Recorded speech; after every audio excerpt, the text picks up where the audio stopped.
But we're making this course for people who always say, like, I don't know what to do with my baby in the first 6 weeks. And, like, why should I do this? And why?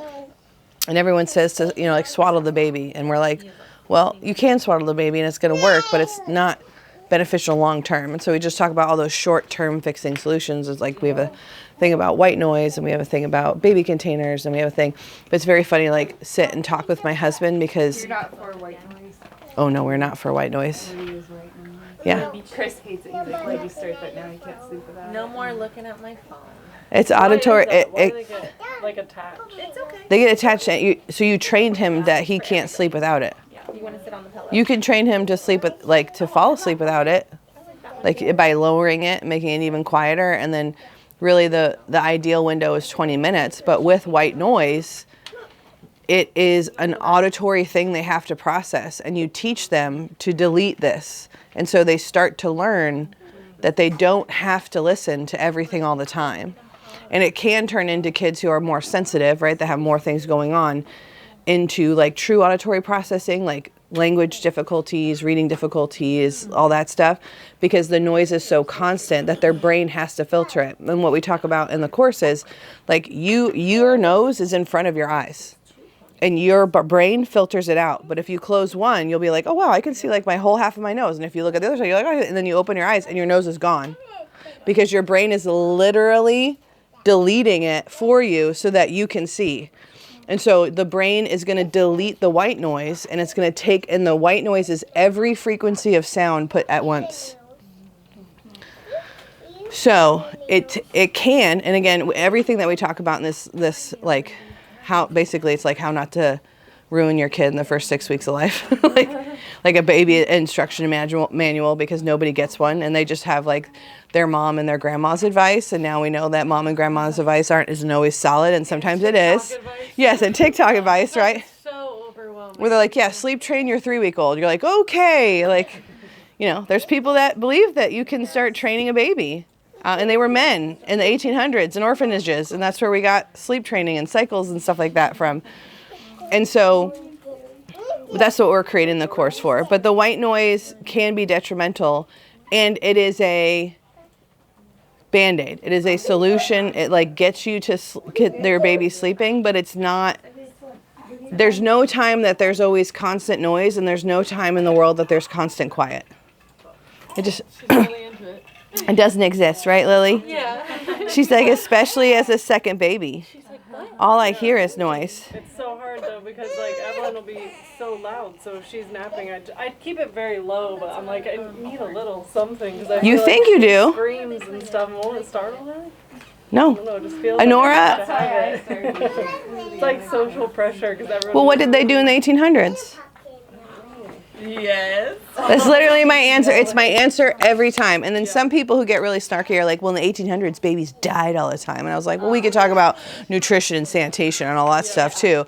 And they're like, and then people are like, when the mean age was only 40, I'm like, well, the mean age took in a lot of infant mortality. And this is also a whole bunch of infants of people who are having kids back to back to back to back to back in poverty. Like, we could argue the whole thing.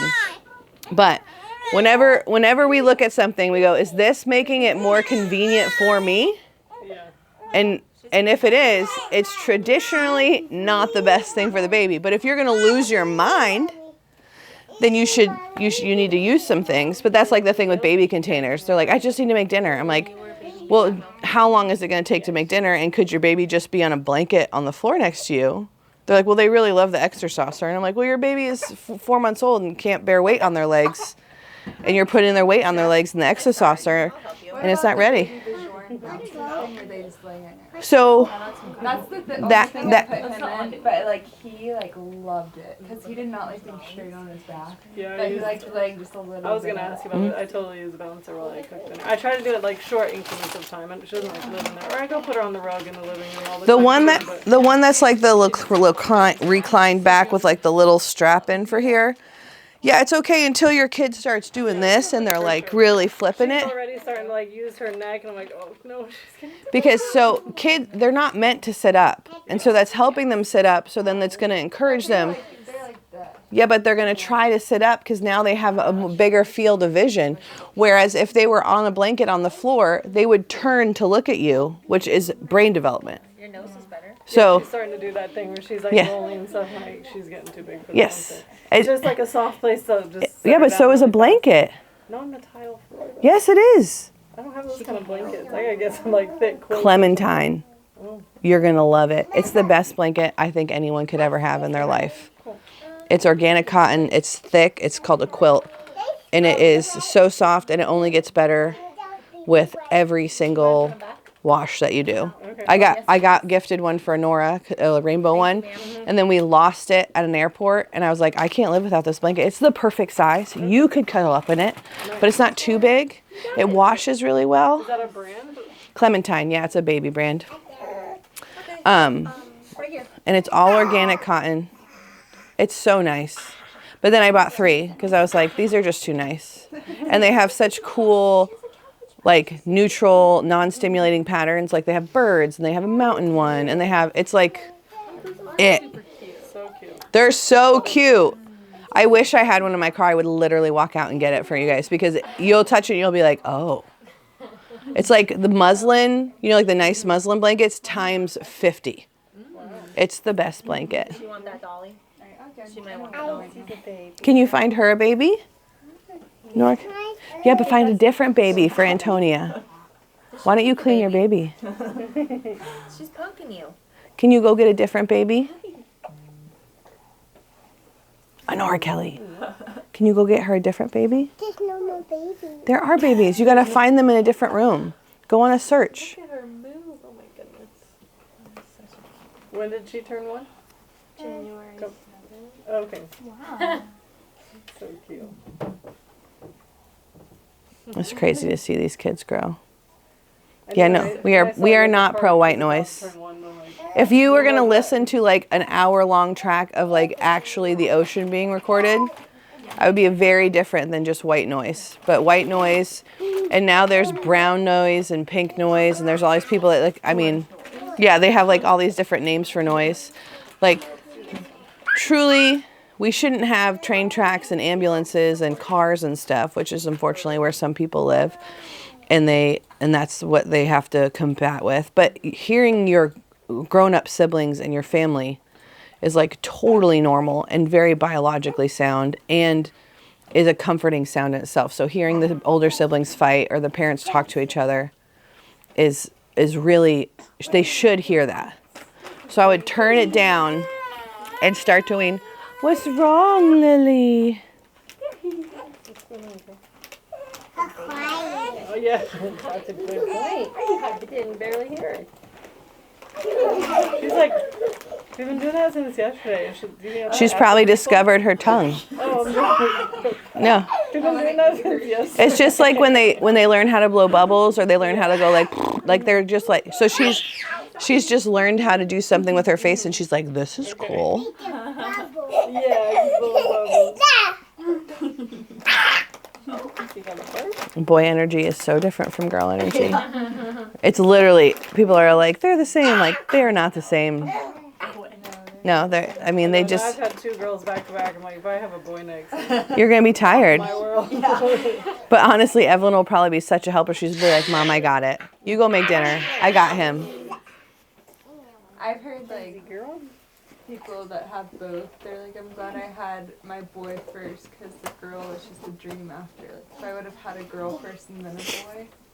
Well, they say the girl-boy dynamic is like the peanut butter and jelly of dynamics because the girl has that natural nurturing instinct. And so she just gets it. And the boy, and she has someone to love and he has someone to look up to. And like, it's supposed to be perfect. And then the boy-girl relationship is a little bit fierier, but it's more of a protector role because he's like, oh, I'm supposed to like stand up for you. She's going to use every wipe in your thing. If she's happy, I'm so sorry. content, Let's just use one at a time. it's okay. Honora They Kelly. do smell good. I'm starting to get a whiff of them. Yeah, they're like cucumbers. I mean. They're probably lots of fragrance, lots of, I mean, no dyes, but I'm sure it's like all the bad things, even though it came from Trader Joe's. She's gonna, she doesn't get any endocrine disruptors in her regular life, so if she gets it a little bit with you, it'll be okay. It's why we live the way we live, because we can't not walk through Target and every Airbnb. My friend is opening an Airbnb here that is non-toxic. Like, it's gonna have stainless steel pans and no fragrance things. And she is really open to, like, if people don't live close to here, but they want to like work with Modern or another midwife, that they could birth there. And it's right back here. Yes. You could. Do they have to have like a special? No. Because it's just a home, right? It's just a home. That was my first client when I moved here. Was they drove in from Alabama. They got a house at the beach, and they like stayed there for probably like a month? Say 8 or 9 weeks. Yeah. And then she delivered at Full Circle because she wanted. It was 2 cesareans previously, and then this was baby number 3. Lenora, that's Full enough. Circle was the only one that would take her. So they literally drove in from Alabama to do this birth. I mean, that's a good baby. Yeah. And But- no midwife would take them either, so they were like, that was their option. But That's crazy. there's this layout of a house in 7 Pines, and they, I can't handle it. She'll literally empty it. and they have a casita, I guess, or like an in-law unit above the garage. And I thought, like, how cool would it be to like rent that out for people that want to like home birth but don't have the space to home birth? There you go. That's a great spot to sit. And I love that idea. So yeah, it's not live yet, but as soon as it is, I'm like, I told her, I was like, I'm gonna fill your Airbnb, because there's so many people that want to birth with Modern or want to come see us, and they live in past Middleburg, or they live in Tallahassee. Yeah. And we have such a reputation between the two of us that people are like, I just wish I could come here. And I'm like, I wish I had a place like that I could just rely on. And then she told me this literally on Wednesday, and I was like, God is so good. Bingo. Like, it's what we need. It's off of America Avenue, like literally right behind here. So I will spread the word. I was like, girl, I'll book you up like that. I was like, just don't forget me when I have friends coming from out of town. So I was just going to talk about these books. Megan really inspired it. But These are very helpful. These are the goats. yeah, Go all the way back to when my girls were little. She loves her new book. yeah. And it is, What's her book? thank you. The hands are not for hitting. Hands are not for hitting, teeth are not for biting. It is, I think that we are so ill-equipped in parenting if we had parents that, if we had parents that were just like, don't, and there was no like nurturing explanation. And like, then now I feel like the generation right before us has gone so far into the like over-explaining and the over-gentleness that we just need to have like some hard, fast boundaries with our kids. And books are such a great way because they love books. They want books. What? Well, Hudson's on that one. So you can go on this one, okay? Hudson's on that one. Yeah, they sure are. And so I think that people don't even know what these books are. Like, they don't know that they exist. They don't know that. And it was so funny because Alex messaged me and she goes, Hands Are Not for Hitting is like my favorite book. I know that's weird. And I was like, it's a really good book. I have it completely memorized because I've needed it for all 3 of my children. Yes, but it's a phenomenal book, and there's teeth are not for biting, voices are not for yelling, even though I will counteract that with children who yell feel emotionally safe, like they can express themselves. So I feel like yelling, if it is excessive and inappropriate, that's a great book for that. But if it is just the fact that your kid is loud, let your kid be loud. I was a loud kid, so. I'm still loud. Yeah. I'm an Aries. I think loud is like spelled Aries. Very hard time. I have loved this so Oh. much. Thank you for, You invited me, but I have to head out for actually a birth doula interview. Okay. Yeah. But thanks for. Yeah. Come anytime. I'd love to. We would love to have you. I love your pants. Exactly. Thank you. Good to see you. Bye, everyone. Nice to see you. Bye. So this is by Martine Agassi. And hold on, I'm going to just show it and then I'll give it to you, okay? But Hands Are Not for Hitting is so great. It is all about what your hands can do. And again, it's that redirection. Hey! It's the redirection that I think is the part that we miss, because we're always thinking about and talking about, oh, I don't want my kid to do this. I don't want my kid to do that. But they're like, so don't hit, don't hit, don't hit. Or we're spanking our kids for hitting, which is counterintuitive, right? Did you go poopies? No. You sure did, Hudson. I don't know where Peyton disappeared to, but. We need to Okay. go poopies. Okay, you need to go poopies? No. You don't? I think Hudson may have. Because it's smelling ripe over here. He always does that here, and he always goes into a corner. I think that you have a present in your pants.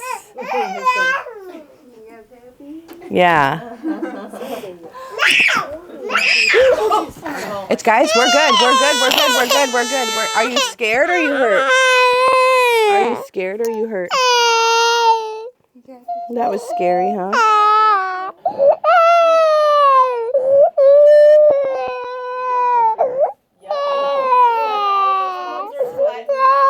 If she fell, she would be also okay. Okay, it happened. Listen. I'm gonna give you loud, okay?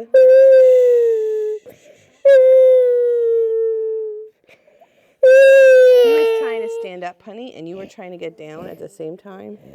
It's not a very safe place to be. Hey, it's over. It's over. Okay. Are you ready? Okay. What?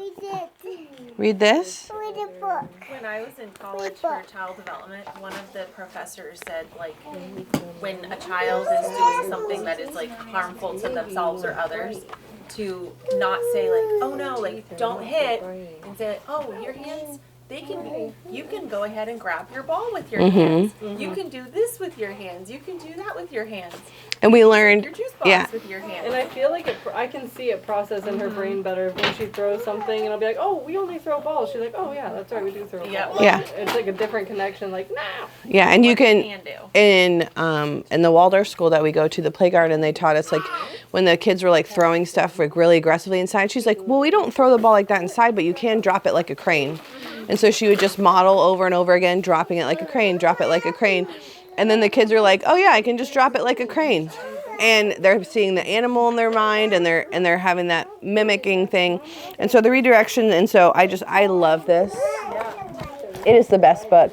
But it's like, hands are for waving, they're for saying hello, they're for drawing, they're for playing. There's one where you're holding the mom's hand, and it's like they're for safety. I was like, I literally could read this entire book. Yes. No, but it shows like this. Yeah. These books are incredible. I don't recommend buying the entire set because you may not agree with some of the things that they say. I almost bought this set, and I'm like, we'll just do one at a time. I don't Yes. have these other issues No. yet. Because I mean, it has diapers are not forever. So if you're like trying to potty train, you could do that one. I think potty training books are the secret success to getting your kid to poop on the potty, because they'll sit and read with you until they poop. Sorry, we're doing it right now. Welcome. But there's feet are not for kicking. There are pacifiers not forever. Their tails are not for pulling. So like if they're hurting dogs. Yep. Words are not for hurting. Oh, I like it. Worries are not forever. So there's, and again, I will tell you that I think hands are not for hitting is the best one, because like teeth are not for biting wherever it went. Teeth are not for biting, I feel like is good, but it's not the home run that hands are not for hitting is. But this is a great calm way. So a lot of times too, when a kid is hurting another kid or they're biting or they're hitting, it's a big reaction. That kid is crying. If the mom is not like chill and understanding, she's like, your kid bit my kid. And so there's a lot of emotions. Shame is starting to show up inside the child because they can see like the big reaction.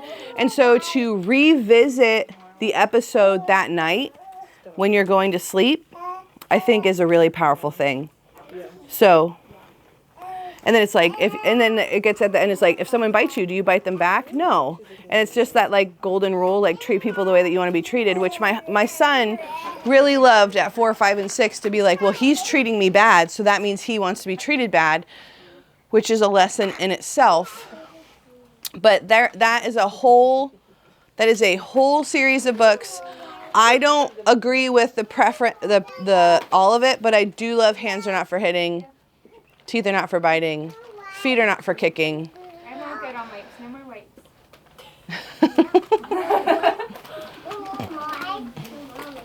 Yeah, she's going to be a great mother. Yes. The other thing that I think that people, I know that in my generation, I did not get a conversation about sex or intimacy or private parts or pornography or any of that stuff. And I also don't think that our husbands got those talks very well. And in general, most boys are exposed to what we call bad pictures in our family by the age of 8. Thank you, sweetie. Do you want you to look at this one? Okay, when I'm done. And so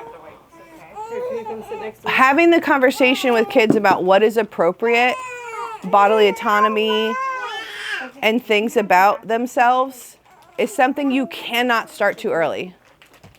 And I also am very pro. Included in that? Sorry. What? What was all included in that? What's not too early? Telling them about their vagina and their penis and their nipples. Yeah. Got a little penis. Yeah. Got a small penis. And penises grow. Yeah. Penises grow. We talk a lot about it. Yeah. You are also short. You will grow up and it will be great. But we correctly name. So one of the reasons that you want to correctly name, and then there's the people who are like vagina versus vulva, like you should tell your kid that it's a vulva, not a vagina. And I am not on that train. Yeah. Like I am not, I'm talking to my 2.5-year-old. Honora, that's not your drink. Okay. Yeah. She's like, she loves to put clips in people's hair. But our husbands are usually very awkward about this conversation. And I think giving them tools and having it start as a conversation. But like the other day, one of my girls had something like said that their vagina hurt. And so, but my husband was like, I'm not going to put the ointment on because he thought that I wanted him to like put it on with his hand, but we just put it on like with the applicator. And he was like, I'm not doing that. And I was like, okay, so I see that you're feeling really uncomfortable right now and that wouldn't have been a thing. Can you use your words? Okay, climb. But he was already uncomfortable then being able to say like, I don't feel comfortable putting this on her. Can you please do it? And I was like, I was in the bath. I was like, well, she needs to lay down. Like, and he was like, I'll just hold her. And I was like, what's going on here?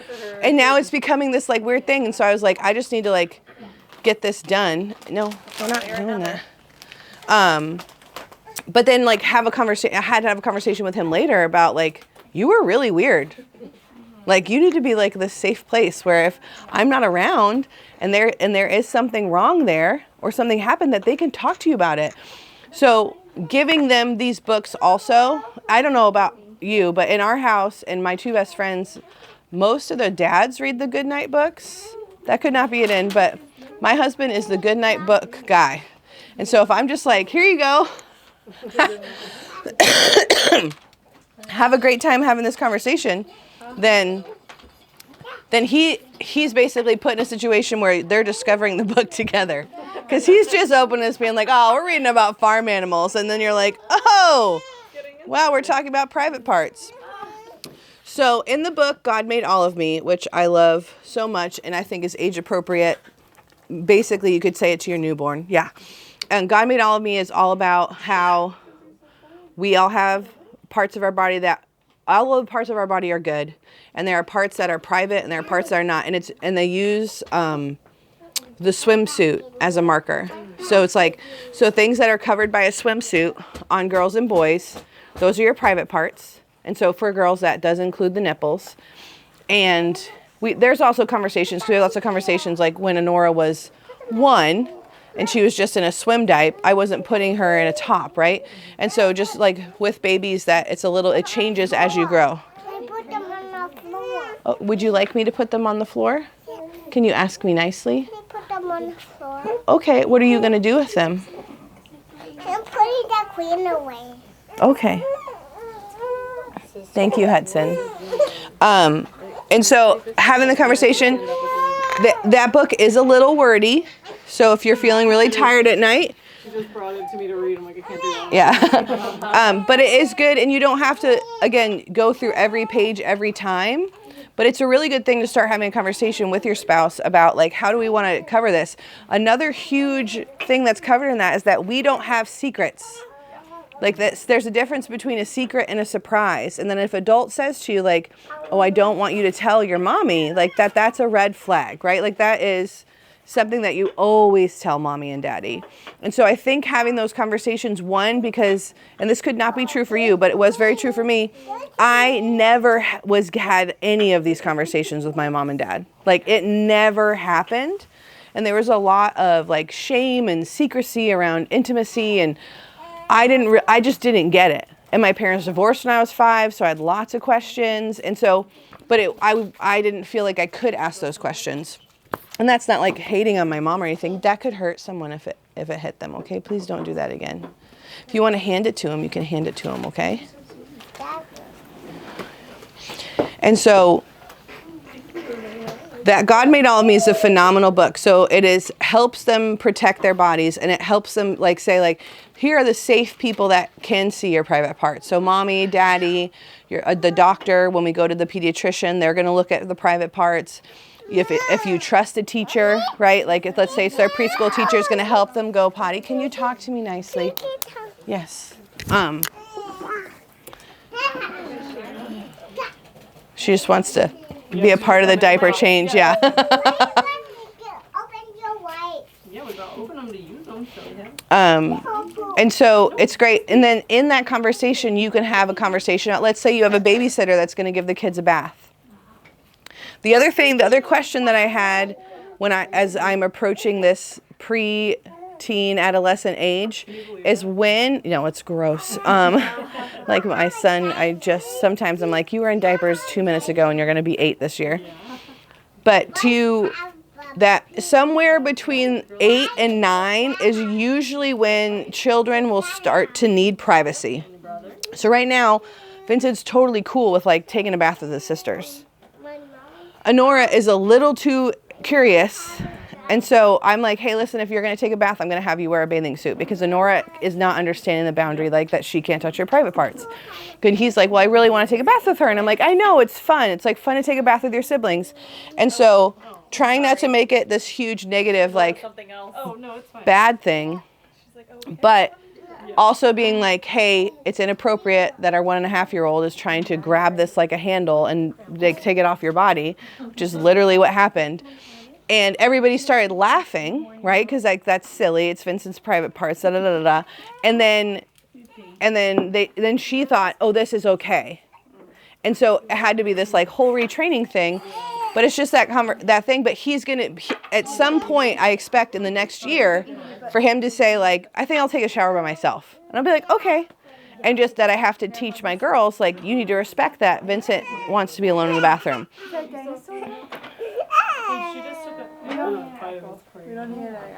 just don't want to put my finger in her mouth. I got it in one piece, but I don't want to stick my finger in it.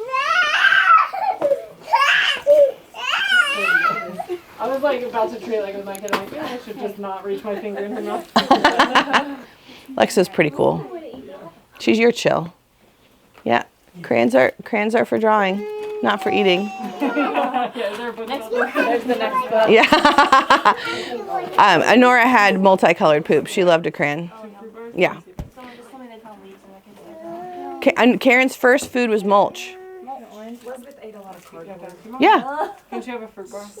Yeah. What are you gonna do? Yeah. Did you see that clap when you said yes? She's like, Yeah. What do you I say? do, but the raisins are to keep Ellen occupied. Say thank you, Honora Kelly. Say, to her, not to me. Say thank you to Megan.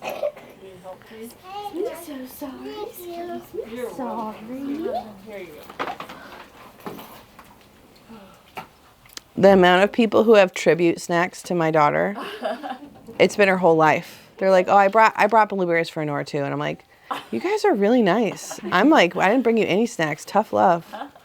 French kids eat. Yeah. Yes. I can't eat in front of her. French kids eat everything really had me put a kibosh on the snacks. I tried. It's made mealtime much more French kids eat everything. It is a parenting book. It's a long one. But it is all about how the French teach their kids to eat, what their culture is around eating. It's very cool. It is not reproducible in America because we just don't have the structure. But you can take some the tips from it, especially about like when they pick up their kid from school, they give them a snack and then they don't eat until dinner, and dinner is at 8 o'clock. And they will have babies sit at the dinner table for hours, totally happy. Their kids also don't feed themselves. They're never taught messy eating. So they're literally taught in preschool, and every child goes to preschool. They eat 4 at a time, and there's an adult in front of them teaching them how to cut and put it into their mouth and to wipe their face. And so they're very neat because they were just trained that way. It's wild. So like the whole like little kid spaghetti all over the face American like thing doesn't happen in France. But they give them a baguette with chocolate on it for their after school snack. And I'm like, I will sign me up for that. But their main parent brag in France is how many different foods their kids try before one. That's the culture. And the goal is for it to be, if it's under 100, you've failed. Okay. So like, and they want to give them the stinkiest cheese. They want to give them the most flavorful foods. They literally expose their entire taste bud palette to everything between 6 months and 1 year. Because, and they again, it's very fascinating. The book is easily laid out. It's not a hard read. And I hate nonfiction. Reading nonfiction is like a chore for me. I don't love it. Yeah. Yeah, Dr. Venn reads everything. And then, but 2 years ago, we did a book club a month for parenting. I was telling you about it. Like we did Hunt, Gather, Parent, the Danish way of parenting. We did French Kids Eat Everything. We did the whole brained child. I think that one's really great. And we went through all of those books and like met together and had a book club on it. So I had to read them then because I couldn't sit in front of a group of people with the Spark Notes. I had to be like a real reader. But those are The Danish Way of Parenting and Hunt, Gather, Parent and The Whole Brain Child, I think would be my 3 most recommended parenting books of all time. Wait, what were they? Hunt, Gather, Parent, The Danish Way of Parenting, and French Kids Eat Everything. No, The Whole Brain Child. The Whole Brain Child. Because the whole brain child is about how the brain develops and that people try to push their kid out of their creative right brain and into their left brain way too soon, especially with school. And then the Danish Way of Parenting is about how you speak to your child. Because in the Danish Way of Parenting, it's like, oh, you lost your soccer game? At least you didn't break a leg. Like, it's literally like, well, let's say what the worst thing is ever. And you didn't have that happen to you. And it's just like, they say the Danes are statistically the happiest people in the world. And it's because of their culture. Yeah. And then Hunt, Gather, Parent studies 3 different tribals parenting ways of how they include their children in their way of life. And how they how they use stories to teach their kids things. Like, so they tell this story, and this actually made me feel a lot better because we go to a Waldorf school, and a lot of people are like, well, that's really imagination. It talks about fairies, and there's a leprechaun, and they talk about St. Nicholas. And we don't, like, if our kids ask us, we don't lie to them about it, but we do want to encourage imagination because it's a part of that right brain. But in one of the cultures is an Inuit culture, and they tell the kids the story of the monster that lives in the water, and if you go too near the water, the monster will eat you. And it's literally this effective tale of like, you don't want to go in the water so you don't drown. And their rates of drowning are almost zero because they all tell this story. And then the older kids immediately tell the younger kids, like once they understand that's not true, but they were teaching them that to keep them safe. The 7, 8, and 9-year-olds who have the age of reason, I'm like, there's not a monster in there. They'll tell the 2 and 3-year-olds, like, hey, you don't want to get too close to the water. There's a monster in there. And so it's this fable, this tale that has a direct benefit. And so you can get really legalistic and be like, well, I don't want to lie to my kids, but you can also use illustrations to teach them a lesson. So that's like what was a really cool thing that for me out of the Hunt Gather Parent. But there's just one about this. There's a part how this woman was making tortillas, and her youngest daughter came and helped, and then left. Then the second daughter came and helped, and then the oldest daughter came and helped, and everybody just was like, oh, well, mom's making more tortillas, we're going to help. But they could all come and go as they please. And when the teen woke up, she just went and started doing dishes for her mom. And the woman who wrote the book was like having a really hard time with her daughter being basically a spoiled brat. And she was like, I don't know what to do. And so she went, she was like, why, as a teenager, are you? And she goes, well, I just really want to help my mom. Because they were included in, hey, this is the weight of my day. This is what all the things that I have to do. And they took the time when they're young to be like, yeah, you can wash the dishes with me, even though you're not actually washing dishes and the floor is going to be more washed than the dishes. But just saying like, yes, you can come alongside me and work because we're a family team and we work together. So it's really good. I have 2 more books. The God Made Me in His Image. This is a new book to us. It's by the same people that wrote God Made All of Me. But this is about kids who may not like the way they look. And I have this issue with my daughter Karen. She hates her curly hair. She wishes that she had flat hair. And she talks about it all the time. And she says that she has ugly hair. And like she's starting to get out of it because she gets 19 compliments a day from perfect strangers because her hair is so beautiful.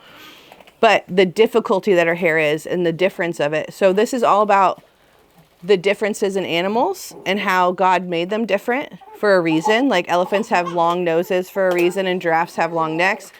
It opens with a boy who has some kid or his brother told him his ears were too big.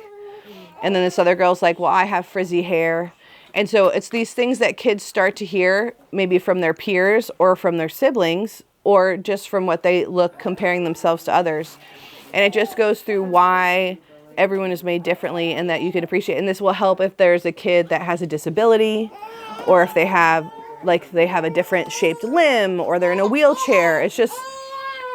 It kind of covers all of those things, which again is just a hard conversation to have because most of the time, like let's say you saw a kid with special needs, maybe they had a trach tube in or something and your kid is like, what is that? Our first reaction is to go, shh. But to that mother, it's like, oh gosh, this is what my kid is feeling. Like everyone is afraid to talk. And so teaching your kid like, oh, well, that kid needs this tube to breathe. If you want to go, let's go find out his name. Let's go ask him, like can ask his mommy what happened to him. And just teaching them that isn't something to be afraid of or that we shouldn't say anything, but also learning that when we see someone that has something different that we don't want to make fun of them for it. So it's a very good book. It's a really phenomenal book. It's called God Made Me in His Image, Helping Children Appreciate Their Bodies. It's a good one. Again, it's a hard conversation to have. And you're like, why? How am I going to have this conversation? And I have to have this conversation 6 to 100 times, truly. And that is the way that a book is the easiest way to do it. Then, could you hand me those? I think this is the hardest conversation to have, especially with men, because pornography is so prevalent. But I do think that we're also getting into a time in life where the books that women are reading if their children pulled them off this shelf and were reading them, would be very similar to exposing them to pornography. And so having those conversations is really important. So there's Good Pictures and Bad Pictures Junior, which is for 3 to 7. And then there's Good Pictures, Bad Pictures, which is 7 to 9. Well, 7 and above, really. I think this is a very mature book. With my 7, almost 8-year-old, I don't think I'm ready to have the conversation at this level with him yet. But I'm not sending him to school. So, and there are 7 and 8-year-olds that have cell phones and full internet access. So I think that if I did have a child that was being forced into maturity through going to school, I would go hard here. But it is like really in depth. Like it's wordy and there's conversations. Like this is not, but it talks about what is an addiction. It talks about like, it's a hefty book. It is so well done, but it's very mature. But again, I think that if I was going to have this and my husband was really uncomfortable with this conversation, I would have him read this one to himself before going to this one. Now, the Good Pictures, Bad Pictures for Junior is like, again, it's a children's book. So little words, lots of pictures. But it talks about like that we love pictures, that we love, there's pictures that make us happy. There are pictures that remind us of trips, and there's then it says that sometimes there's bad pictures, and there's pictures that make you feel a certain way. And when you feel that way, that you should come and talk to mommy and daddy about it, and that these pictures are out there, and usually it has people with their clothes off. And I had an experience with this at my midwife. She has an Ann Getty's book. Do you guys remember those books? There are books of this woman used to take. Would you like it? Just talk to me, girl. Okay, you're welcome. And it's like all these like naked babies and all this stuff. And then it starts putting the babies on women. And it's like this beautiful like pregnancy, birth, breastfeeding type thing. It's not pornographic in any way. And this book talks about that. It talks about the difference between art and bad pictures, because especially in homeschool. What do you need? Oh, is this? That's not yours. I think it's a Norris apple. Because in homeschool we study a lot of classical art, and so like right now we haven't gotten to the naked picture zone, but it's only a matter of time. Oh, gentle hands, baby girl. Were you being kind? No want him. No want him what? No want him to hit me. Hit you? Yeah. You mean you don't want him to touch you? No want him to hit me. Did he hit you? Yes. I didn't see him hit you, but you're right, he shouldn't hit you. No, she had it. She's a baby. She's a baby. Be kind. You have one. I know, you're so stressed. But it talks about, so this could be them finding a phone or getting on an iPad at their grandparents' house, and they are, it's a microphone.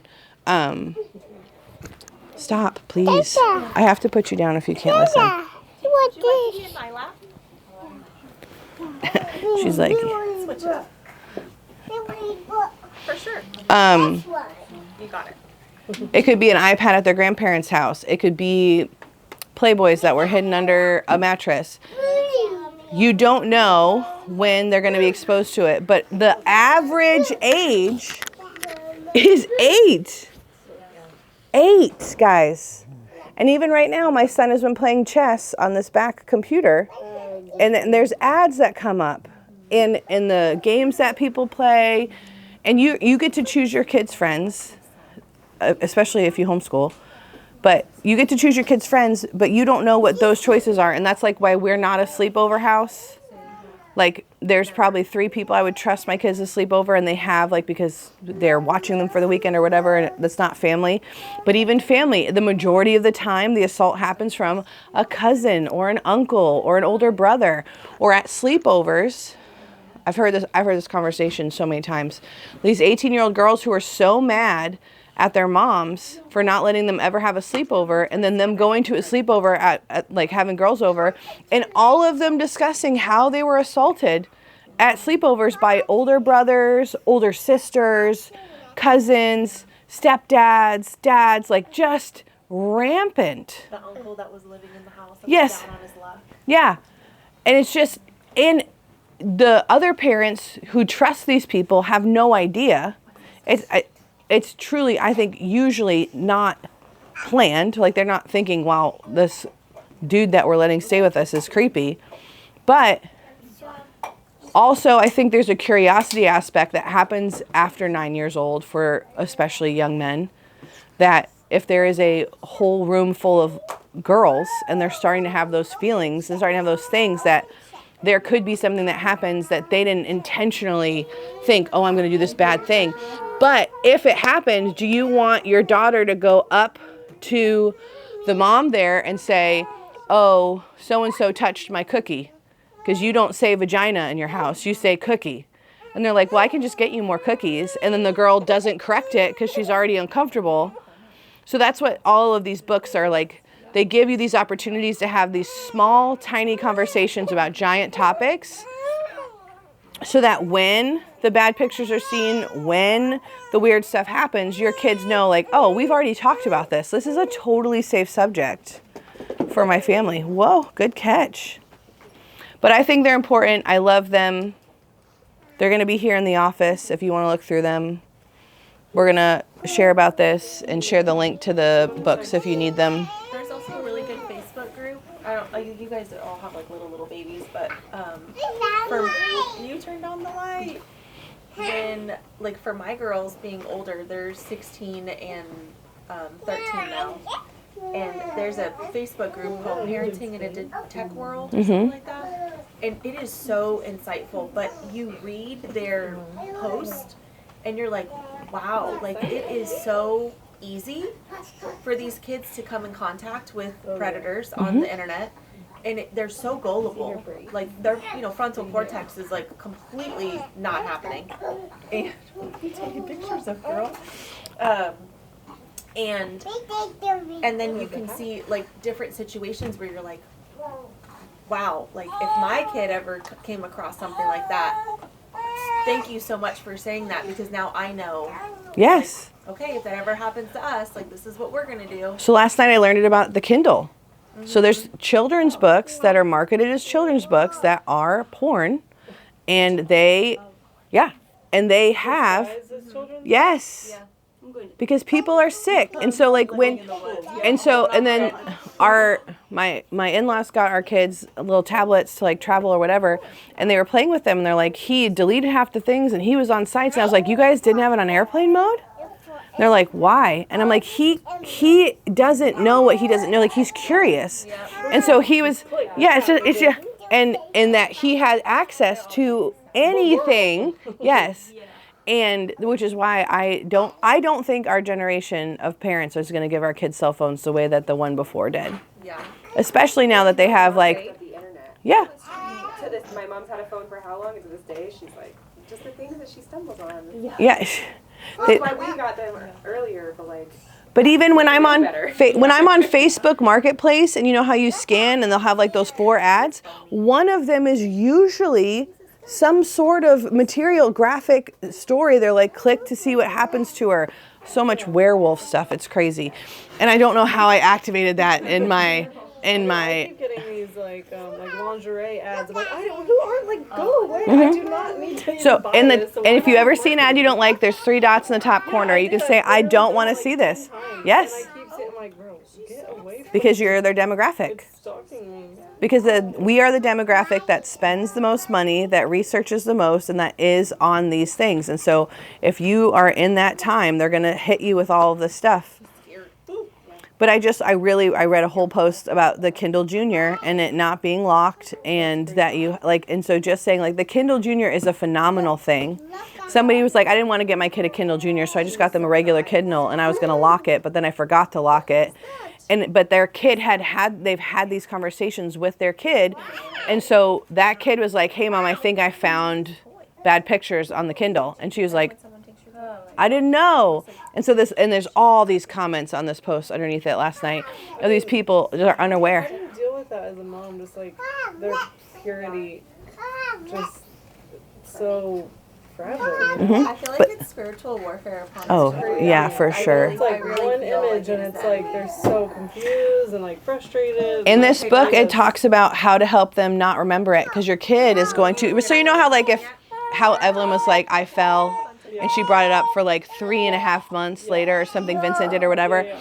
So let's say she was in the instance where she saw a picture. She's going to bring up that picture constantly to you because it's popping up in her brain. And so it talks about in these books how to teach your kid, like, okay, you're not bad because the bad picture came back into your brain. Here's what we can do let's start thinking of this really happy memory at every time that happens. And then you kind of switch their association, and then the memory starts to come up. And so again, they're such solid books, great books to have a conversation with your spouse about. You don't know if your kids are going to other people's houses, what they have available to them. I know the first time I saw a Playboy, I was at my friend's house, and they were like, you want to see my dad's dirty magazines? Literally. And I was like, what's a dirty magazine? And I was like, oh, this is a lot. And I was probably 11 or 12. So like, you just don't know when it's going to happen. But if you have conversations literally from the time they're 2, 3, 4 years old, it's just this thing, and it makes this not taboo, and that it is something that you're going to face. Just like he was like, I don't want him to hit me. And I was like, yeah, well, people don't want to hit you. So later, after all this is done, I'll be like, did he really hit you, or did you just think he was going to hit you? And how do you feel? And then yesterday you were hitting this baby, and we're going to have this conversation, not at the time when it's just a little bit removed and a little bit more calm, and have it over and over and over and over again. And that is the key to parenting, is repetition. And it's also why you're like, why aren't you listening to me? Because you've asked them 785 times not to do something. And this is, as a teenager, I'm sure, Jess, you could comment on, like, I've explained to you that you can't do that, and you're still doing it. Like, why are you doing it? Like, because Jess has teenagers. Because it's a never ending. Like reverse psychology, because you have to like literally tell them what you don't want them to do so that they do it. And then It's like, if you want your picky eater to eat, just put it on your plate.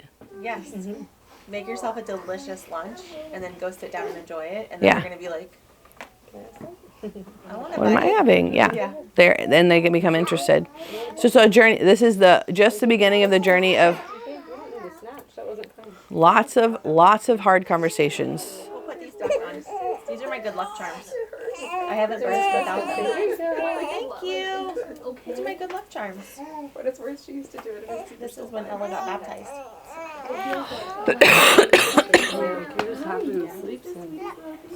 It's just hard with like the books, because you think that you're reading your kid like a good book, and then you go through it and you're like there was a book that was available at the school library. This was back in like 2020. And it was a book that, in a roundabout way, it's a story of prostitution. Yeah. A little boy is a teenage boy, and they're saying, oh, he's an entrepreneur. And yes, it is like they were saying, like, it's take this one off too. That he was an entrepreneur, and that he had clients, and that he had, all of these things that, and then when you like go through the book and you read page by page, you're like, no, he's actually not an entrepreneur. Yeah. Yeah, Selling he's his body. being, like, Yeah. objectified, and It's crazy. that's not his boss, that's his. Yeah. And so when our principal found out that book was in the library, she went at 7 p.m. and opened up the library, got it, and was like, not on my watch, and went and got it. And I was like so thankful, because it looked so cute. It looked like a nice book, and me being an entrepreneur, I'm like, I totally would have read my kid that book. It's crazy what is out there. Yes. But there's also, I think, things in classic literature. So fairy tales used to be very, very traumatic. Yeah. Because they were teaching a lesson. Right. And so we've like Disneyfied them, right? And that makes it so people don't get the lesson from it, and then everyone's like, oh, Disney took away all the parents. So it's like, really? Yeah. Grimm's took away the parents, because that's being an orphan. Being an orphan puts you in a different mind space. Yeah.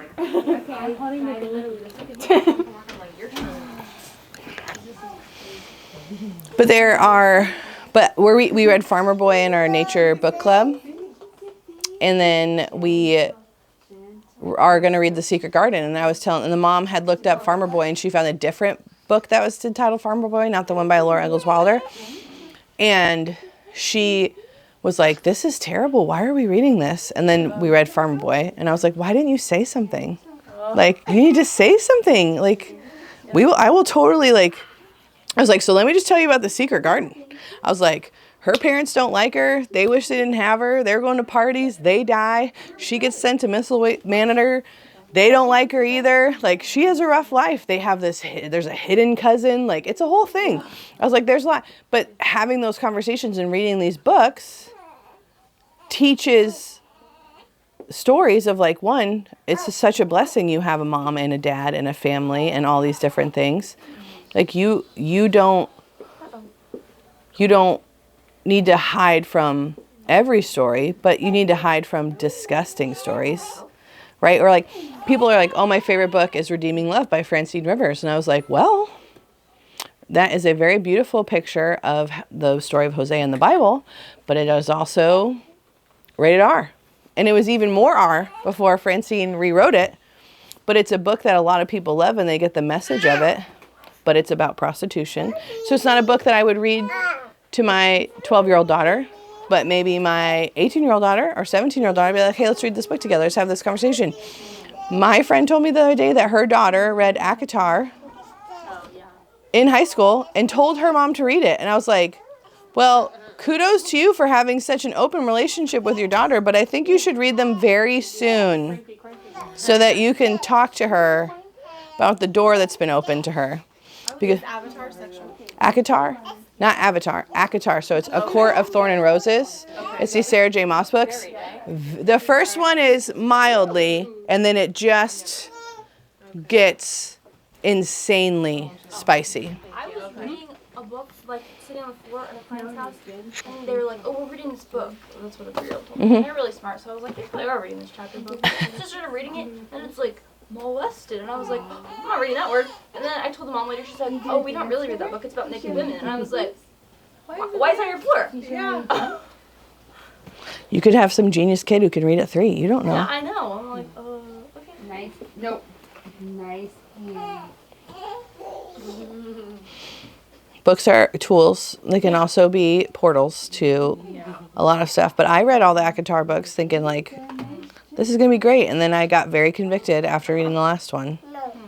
And there are a lot of people that are getting convicted. There are people who are like, "It's not a big deal. It's just a book." And I was like, I'm not feeling right in my heart. And if I had this on my bookshelf and Karen is a new reader and she's like, "Oh, what does mommy read?" Like, I would rather her pick up Harry Potter and Aragon than this. So just those kind of things like that. And again, everybody gets to make their own choices for their family, but I think it's always good to be cognizant of what could your child be exposed to, or what someone else's child could be exposed to at your house. Maybe you're okay with it, but if you have, 10, 15-year-olds over your house and you have a whole romantasy shelf. Even like I think our parents, like they don't know, so then they give your child an iPad or something. It really is. It's cool. Somebody said the day you give your child an iPad or a phone is the day that you sign off their innocence and their childhood.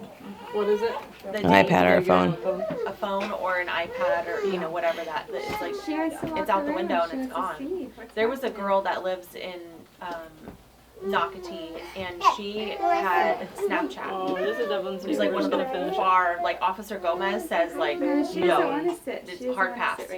And she thought she was talking to a boy from her class, and she found out when she went to the park that it was not a boy from the class, that he was 18, and he ended up like assaulting her, and friended her first, lots of grooming, yeah. And it just like in Roblox and in Minecraft.